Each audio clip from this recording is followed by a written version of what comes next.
There was a weird time after Space Jam but before 2011's Looney Tunes show when Warner Brothers made Looney Tunes dark and gritty. Does anybody remember Loonatics Unleashed? Let me start off by saying I freaking loved the Looney Tunes. As a kid, I remember sitting too close to the TV and watching episode upon episode. Oddly enough, I never remember watching episodes of this show. Yeah, I've watched clips and commercials, but this was definitely one that I never watched. Unlike the Looney Tunes of old, this show had a much darker tone and took place in a post-apocalyptic setting, as well as having multiple minor story arcs. Warner Brothers changed so much that when concept designs were revealed to the public, it was obviously met with a lot of criticism and hate. People were so pissed that even a petition was started up to have the designs changed. On top of that, this show was the reason why the Looney Tunes franchise went on a 4-year hiatus after it ended in 2007. And as usual, I sat down and watched an episode to get a feel of what this show was really about. For today's video, I chose to watch the first episode, simply titled Loonatics on Ice.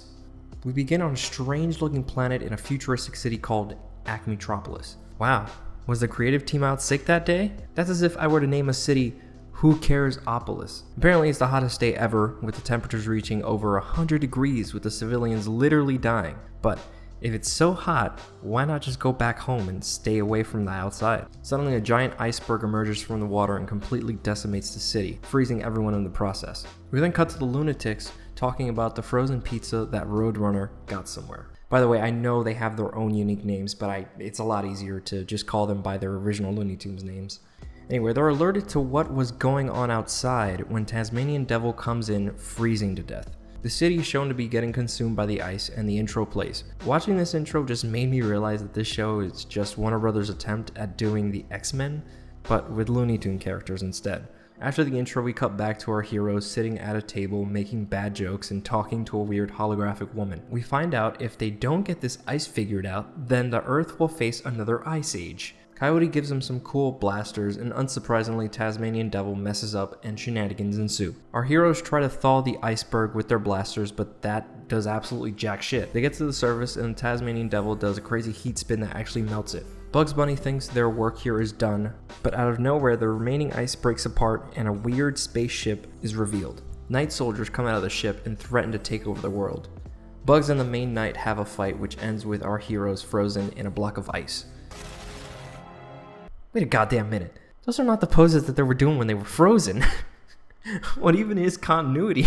Anyway, Daffy teleports out of the ice, which ends up being a useless little scene because the devil just spins the rest of them out of there.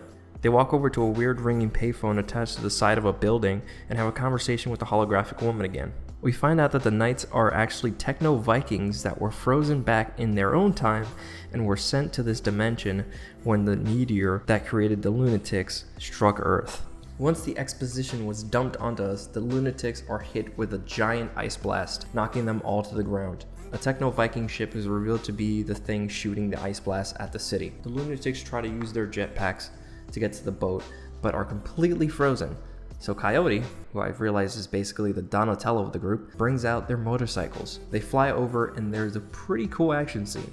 The Loonatics ride off out of sight and come back on the top of a submarine. They try sending a torpedo at the Vikings, but doesn't work because the ship just takes off from the water and flies over the city. The submarine begins flying as well, and Tasmanian Devil grabs these disc bombs and throws them at the ship, having it crash land into the water. Turns out the Vikings are actually robots. Meanwhile, a group of the Vikings go to the power grid, in turn making the whole city lose power. The Loonatics appear and another fight sequence happens with the heroes showing off their cool powers. Coyote rewires one of the Viking heads and connects it to the power grid, exerting an extreme amount of energy, hitting the Viking leader and getting power back to the city.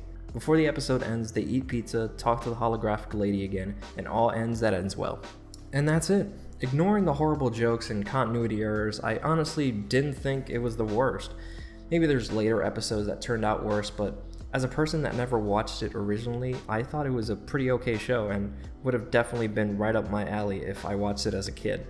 It kind of reminded me of the 2003 Teenage Mutant Ninja Turtles, which I absolutely loved growing up, but let me know in the comments what you thought of the show and what I should talk about next.